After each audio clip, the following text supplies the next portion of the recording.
Jesus said to them, I ask you, which is lawful on the Sabbath? To do good or to do evil? To save life or destroy it? He looked around at them and then said to the man, Stretch out your hand. He did so, and his hand was completely restored. Jesus confronts them. God's laws are good, but if you're using God's laws as an excuse to do evil, you're doing evil. You are not keeping God's laws. If you're using this command to rest on the Sabbath as an excuse to not show love, you're the one who's messed up. You're the one who is wicked and sinning.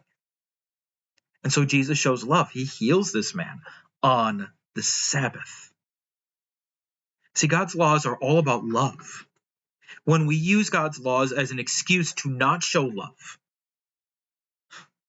we aren't getting it. We're failing. We're twisting what God meant for good and using it for evil. Now, that does mean that we need to know what God's laws say.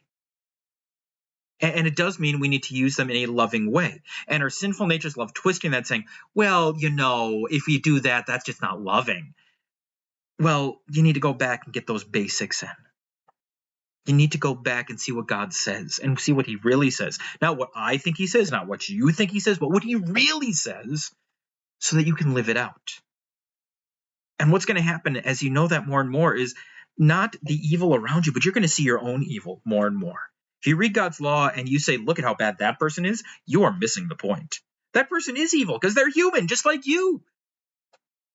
But you're going to see your own sins more and more, and you're going to see your own need for a Savior, and you will rejoice more and more in Jesus, who came to save sinners like us.